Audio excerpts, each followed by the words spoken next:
Hello, good afternoon, sir. I am Raman Arora. So today I am discussing about the Indian Company Act 2013. So आज हम बात करेंगे Indian company act 2013 के बारे में. ये क्या है? It is the act of parliament came in existence on 12 सितंबर 2013 and it is a partially amended to the Indian act 1956. हमारे सबसे पहले इंडियन कंपनी एक्ट 1956 में आया था, जो कि जिसमें एक पार्शल था पर बहुत ही अमेंडेंट हुआ, और वो अमेंडेंट होने के बाद अब इसको इंडियन कंपनी एक्ट 2013 कहा जाता है. इसमें हम बात करेंगे इसके बेसिक पैरामाउंट क्या हैं. इसके बेसिक पैरामाउंट के बारे में जो हम डिस्कस करेंगे, इसका बेसिक पैरामाउंट के बारे में बताते हैं. It talks about the how to incorporate a company. हम कंपनी को कैसे इनकॉर्पोरेट करते हैं. इनकॉर्पोरेट मीन्स किसी चीज को कंबाइंड करना under the provision of an act. It is known as incorporation of company. इसमें हम बात करेंगे इसके डायरेक्टर कौन होते हैं, उनकी रेस्पॉन्सिबिलिटीज क्या होती है, फर्म को किस तरह हम इनकॉर्पोरेट कर सकते हैं, फर्म को किस तरह हम डिसोल्यूशन किया जाता है फर्म का. कंपनी क्या होती है? A company may be defined as an incorporated association which is an artificial person having separate legal entity with perpetual succession, a common seal, common capital, compromised of transferability of shares of limited liability. ये एक incorporated association होता है, इसे हम artificial person भी कहते हैं, और एक सेपरेट लीगल एंटिटी भी होती है. अब हम बात करते हैं इसके फीचर्स के बारे में. First is incorporated association. Incorporated association क्या होता है?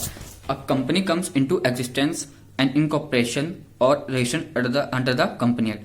जो कि हमारी कंपनी आती है, इनकॉर्पोरेटेड कंपनी एग्जिस्ट करती है किसी इस एक्ट के अंडर में. इसमें minimum number of person required for the purpose of incorporation is 7 in case of public and 2 in case of private company. इसमें क्या होता है सर? 7 पर्सन हमारे रिक्वायर्ड होते हैं पब्लिक कंपनी में एंड 2 पर्सन रिक्वायर्ड होते हैं हमारे प्राइवेट कंपनी में.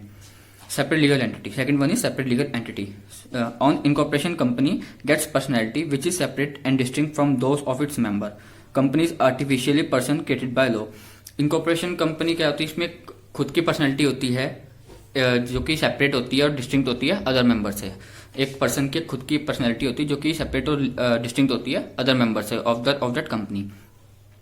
ये हमारा कंपनी ये कंपनी आर्टिफिशियल पर्सन, ये आर्टिफिशियल पर्सन होता है जो क्रिएट किया जाता है लॉ के through. Separate property. Third is separate property. The company can own enjoy and dispose of its property in its own name. Company अपने खुद के नाम से खुद की एक प्रॉपर्टी होती है कंपनी की सेपरेट, जो कि वो खुद पे वो वर्क करती है और खुद वो उसको डिस्पोज कर सकती है अपनी प्रॉपर्टी को अपने नाम के साथ. Legal restrictions. Fourth one is legal restrictions. The formation, working and winding up of a company are strictly governed by law, rules and regulation. जिस कंपनी में जो फॉर्मेशन होता है या वर्क किया जाता है या उसको वाइंडिंग अप किया था, बंद किया था कंपनी को, वो स्ट्रिक्टली गवर्न किया जाता है किसके through? By the law, rules and regulation के थ्रू किया जाता है वो. Perpetual succession.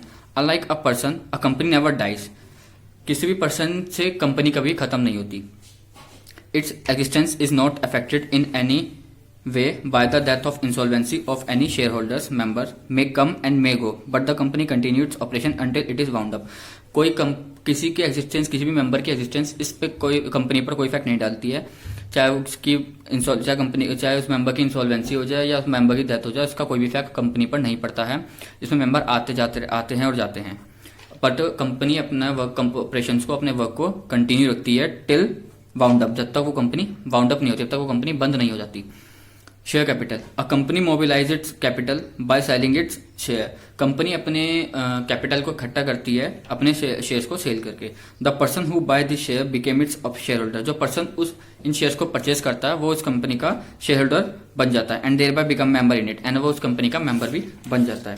The Indian company act 2013 replace the ICA 1956. ये कंपनी एक्ट जो 2013 है वो रिप्लेस किया गया है 1956 के इंडियन कंपनी 1956 से.